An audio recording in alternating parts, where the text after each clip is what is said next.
ಇವತ್ತಿನ ಪತ್ರಿಕಾಗೋಷ್ಠಿಗೆ ಶರಣಾರ್ಥಿಗಳು. ಇವತ್ತು ಏನಾಗಿದೆ ಅಂದ್ರೆ ಭಾರತೀಯ ರಿಸರ್ವ್ ಬ್ಯಾಂಕ್, ಆ ರಿಸರ್ವ್ ಬ್ಯಾಂಕು ಈ ಕೆಲವು ಬ್ಯಾಂಕಿಂಗ್ ಕಾಯ್ದೆಗಳಿಗೆ ತಿದ್ದುಪಡಿ ಅಂತಂದಿದೆ.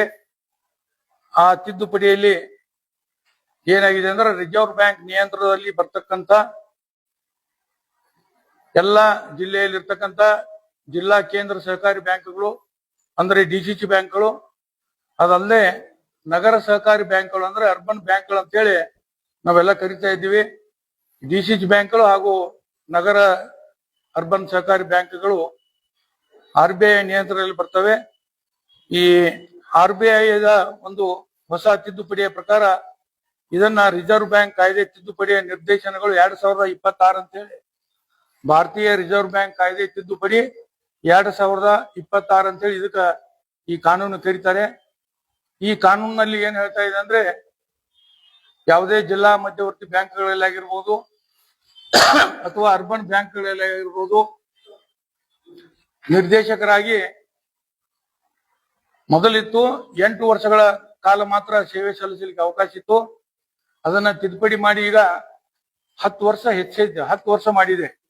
ಈ ಕಾನೂನಿನ ಪ್ರಕಾರ ಈ ಭಾರತೀಯ ರಿಸರ್ವ್ ಬ್ಯಾಂಕಿನ ನಿಯಂತ್ರಣದಲ್ಲಿ ಬರ್ತಕ್ಕಂಥ ಎಲ್ಲ ಬ್ಯಾಂಕ್ಗಳಲ್ಲಿ ನಿರ್ದೇಶಕರಾಗಿ ಕೇವಲ 10 ವರ್ಷ ಅವಧಿಗೆ ಮಾತ್ರ ಸೇವೆಯನ್ನು ಸಲ್ಲಿಸಕ ಅವಕಾಶ ಇದೆ. ಅದರ ನಂತರ ಮತ್ತ ಗ್ಯಾಪ್ ಇರ್ಬೇಕಂತ ಹೇಳ್ತಾರ, ಕೂಲಿಂಗ್ ಆಫ್ ಅವಧಿ.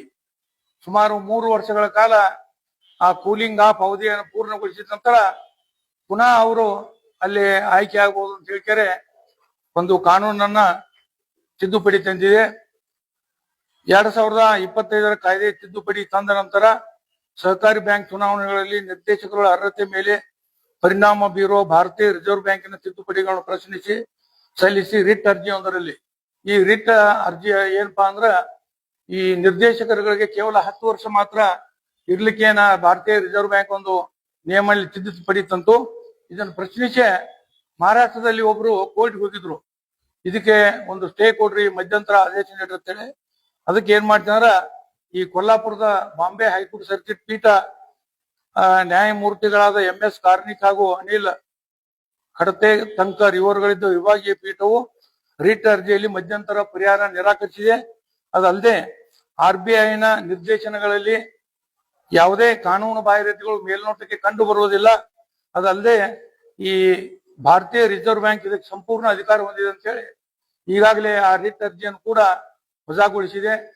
ಆದ್ರಿಂದ ಈ ಒಂದು ಕಾನೂನು ಆಗಸ್ಟ್ 1ನೇ ತಾರೀಕೆ ಜಾರಿಗೆ ಬಂದಿದೆ. ಆಗಸ್ಟ್ನಲ್ಲಿ ಇದು ಭಾರತೀಯ ರಾಜ್ಯಪತ್ರದಲ್ಲಿ ಕೂಡ ಗೆಜೆಟ್ನಲ್ಲಿ ಕೂಡ ಈಗಾಗಲೇ ಪ್ರಕಟಗೊಂಡಿದೆ.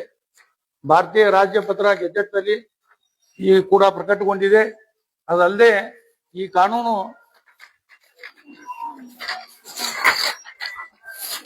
ಆಗಸ್ಟ್ 1ರಿಂದ ಜಾರಿಗೆ ಬರ್ತಾ ಅಂತ ಹೇಳ್ತಾರೆ. ಇದು ಇದರಲ್ಲಿ ಭಾರತೀಯ ಗೆಜೆಟ್ದಲ್ಲಿ ಇಂಡಿಯಾ ಗೆಜೆಟ್ದಲ್ಲಿ ಪ್ರಕಟಗೊಂಡಿದೆ. ಇದು ಆಗಸ್ಟ್ 1ರಿಂದಲೇ ಜಾರಿಗೆ ಬರ್ತಾ ಅಂತ ಹೇಳ್ತಾರೆ ಆ ರಿಸರ್ವ್ ಬ್ಯಾಂಕು ಹೇಳಿದೆ.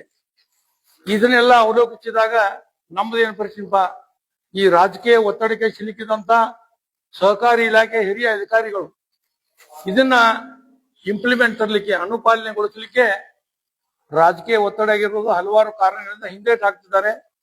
ಆದ್ದರಿಂದ ನಾನು ಮೊನ್ನೆ ಬೆಂಗಳೂರು ಹೋಗಿ ಈ ಪ್ರಧಾನ ಕಾರ್ಯದರ್ಶಿ ಅವರು ಸಹಕಾರಿ ಇಲಾಖೆ ಇವ್ರು ಖುದ್ದಾಗಿ ಭೇಟಿಯಾಗಿದ್ದೆ. ಅದಲ್ಲದೆ ಮಾನ್ಯ ಮುಖ್ಯಮಂತ್ರಿಗಳಿಗೆ ಹಾಗೂ ಶಾಲಿನಿ ರಜನೀಶ್ ಅವರಿಗೆ ಮತ್ತು ಕಾನೂನು ಮತ್ತು ಸಂಸದೀಯ ಇಲಾಖೆ ಕಾರ್ಯದರ್ಶಿಗಳು ಕೂಡ ನಾನು ಈ ಒಂದು ಮನವಿಯನ್ನು ಕೊಟ್ಟಿದ್ದೀನಿ.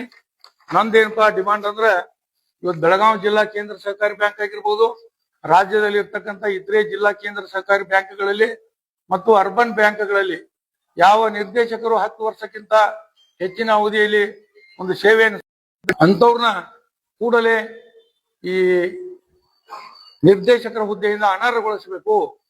ಅನರ್ಹಗೊಳಿಸದೇ ಇದ್ದಲ್ಲಿ ನಾನು ಕಾನೂನಾತ್ಮಕ ಹೋರಾಟ ಮಾಡ್ತೀನಿ ಅಂತ ಹೇಳಿದೀನಿ. ಅದಲ್ಲದೆ ಮುಂದುವರಿದು ಏನಾಗಿತ್ತಂದ್ರ ಇದು ಆಗಸ್ಟ್ 1ರಲ್ಲೇ ಜಾರಿಗೆ ಬಂದಿತ್ತು. ಅದರ ನಂತರ ಆದಂತಹ ಚುನಾವಣೆಗಳಲ್ಲಿ ಇವತ್ತ ಬೆಳಗಾವಿ ಡಿಸಿಸಿ ಬ್ಯಾಂಕು ಅಕ್ಟೋಬರ್ 10ನೇ ತಾರೀಕು ಆಗಿತ್ತು ಚುನಾವಣೆ. ಅದಕ್ಕಿಂತ ಮುಂಚೆನೆ ಇದು ಕಾನೂನು ಜಾರಿಗೆ ಬಂದಿದ್ರು ಕೂಡ ಈ ಚುನಾವಣೆ ನಿಲ್ಲಕ್ಕೆ ಯಾಕೆ ಅವಕಾಶ ಕೊಟ್ಟರಪ್ಪ ಚುನಾವಣಾ ಅಧಿಕಾರಿಗಳು?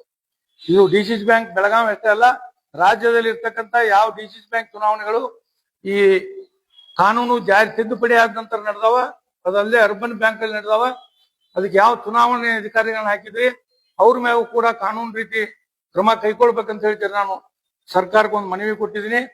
ಈ ಒಂದು ಕಾನೂನು 100% ಜಾರಿಗೆ ಇವ್ರ ಅಧಿಕಾರಿಗಳು ಕೊಡದೇ ಇದ್ದಲೇ ನಾನು ಕಾನೂನಾತ್ಮಕ ಹೋರಾಟ ಮಾಡ್ತೇನೆ ಅಂತ ಹೇಳಿ ಬಯಸ್ತಾ ಇದ್ದೀನಿ.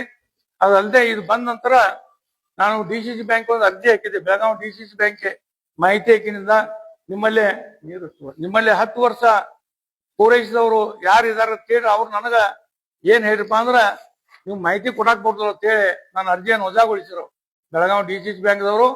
ಆದ್ರೆ ನನಗೆಲ್ಲ ಗೊತ್ತಿದೆ, ನನಗೆ ತಿಳಿದ ಮಟ್ಟಿಗೆ ಇವತ್ತು ಬೆಳಗಾವಿ ಜಿಲ್ಲಾ ಸಹಕಾರಿ ಬ್ಯಾಂಕ್ದಲ್ಲಿ ಸುಮಾರು 7 ಜನರು 10 ವರ್ಷಕ್ಕಿಂತ ಹೆಚ್ಚು ನಿರ್ದೇಶಕರಾಗಿದ್ದಾರೆ.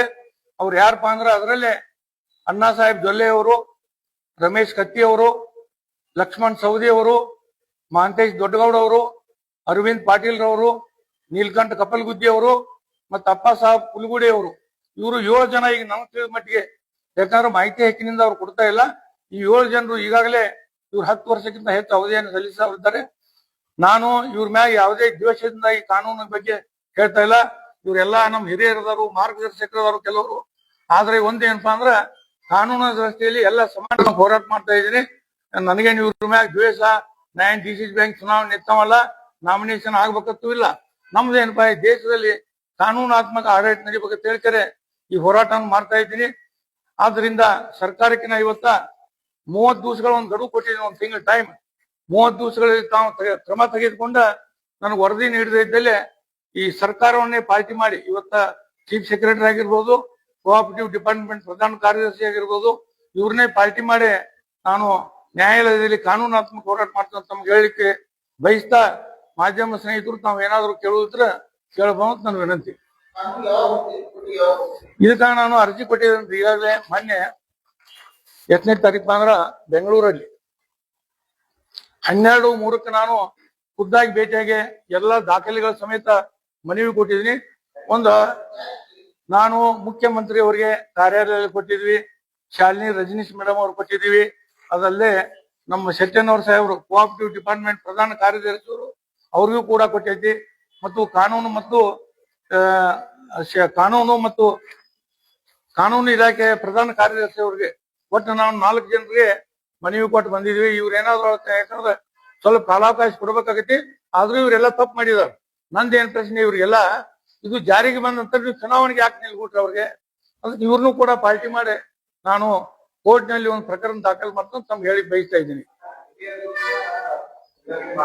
RBI ರೂಲ್ಸ್ ಅನ್ನ ಇವರೆಲ್ಲ ಉಲ್ಲಂಘನೆ ಮಾಡಿದ್ದಾರೆ. ಅದು ಅಗದಿ ಸ್ಪಷ್ಟವಾಗಿ ಹೇಳಿದೆ, 10 ವರ್ಷಕ್ಕಿಂತ ಹೆಚ್ಚಿನ ಅವಧಿಗೆ ಅವ್ರು ನಿಲ್ಲಕ್ಕೆ ಅವಕಾಶ ಇಲ್ಲ ಅಂತ RBI ರೂಲ್ಸ್ ಇದೆ. ಆ ಮೊಬೈಲ್ ಅಲ್ಲಿಯೂ ಬರ್ತೈತೆ, ನಾವು ತೆಗೆದು ನೋಡ್ಬೋದು. ಉಲ್ಲಂಘನೆ ಅವ್ರ ನಿರ್ದೇಶಕರಿಂದ ಅನರ್ಹತೆಗೊಳಿಸ್ಬೇಕು. ನಮ್ಗೆ ಆಫೀಸರ್ ಮ್ಯಾಗ ಆಗ್ಬೇಕಲ್ರಿ, ಇದು ಗೊತ್ತಿದ್ದು ಚುನಾವಣೆಗೆ ಯಾಕೆ ನಿಲ್ಲಕ್ ಕೊಟ್ರು? ಅದಕ್ಕೆ ನಾನು ಮಾನ್ಯ ಬೆಳಗಾವಿ ನಮ್ಮ ಉಪವಿಭಾಗಾಧ್ಯಕ್ಷರು ಅದಕ್ಕೆ ಇದಿದ್ರು, ಏನಪ್ಪಾ ಅಂದ್ರ ಅವರ ಚುನಾವಣಾ ಅಧಿಕಾರಿಗಳಿದ್ರು, ಅವ್ರಿಗೂ ಒಂದು ಅರ್ಜಿ ಹಾಕಿದ, ಯಾವ ಕಾನೂನು ಪ್ರಕಾರ ನೀವು ಇವ್ರಿಗೆ ಚುನಾವಣೆಗೆ ನಿಲ್ಲಕ್ ಕೊಟ್ಟಿರೋ ಕಾನೂನು ಪ್ರತಿಕೂಲ ಅಂದ್ರ ಅವ್ರ ನನ್ನ ಅರ್ಜಿಯನ್ನ ಡಿಸಿಸಿ ಬ್ಯಾಂಕ್ ವರ್ಗಾಯಿಸಿದ್ರು. ಡಿಸಿಸಿ ಬ್ಯಾಂಕ್ ದವರ ITI ದಲ್ಲಿ ಬರುದು ಅಂತ ಹೇಳಿ ಉದ್ದೇಶಪೂರ್ವಕವಾಗಿ ನನ್ನ ಅರ್ಜಿಯನ್ನು ಇವತ್ತು ತಿರಸ್ಕಾರ ಮಾಡಿದ್ದಾರೆ.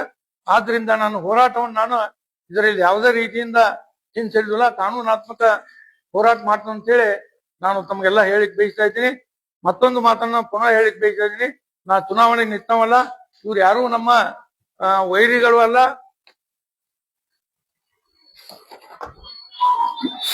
ನಂದೇನಪ್ಪಾ, ಕಾನೂನಿನಲ್ಲೇ ಎಲ್ಲರೂ ಸರಿ ಸಮಾನರು ಆದ್ರತೆಯಿಂದ ಹೋರಾಟ ಮಾಡ್ತಂತ ತಮ್ಗೆ ಹೇಳಿಕ್ ಬಯಸ್ತಾ, ಸುಮಾರು 1 ತಿಂಗಳ ಗಡುವು ನಂದು, ಅಲ್ಲಿ 20 ದಿವಸ ಹೇಳಿದೀನಿ, ಇನ್ನೊಂದು 10 ದಿವಸ ಹೆಚ್ಚು ಕೊಟ್ಟ. ಇವ್ರು ಏನಾದ್ರು ಇವ್ರನ್ನ ಅನರ್ಹಗೊಳಿಸಿ ಇದ್ದಲ್ಲಿ ನಾನು ನನ್ನ ಕಾನೂನಾತ್ಮಕ ಹೋರಾಟವನ್ನ ಮುಂದುವರಿಸಿ ಇಡೀ ರಾಜ್ಯಕ್ಕೆ ಇದು ಅನ್ವಯ ಮಾಡ್ತಾನೆ ಹೇಳಿಕ್ ಬಯಸ್ತಾ ಇದ್ದೀನಿ.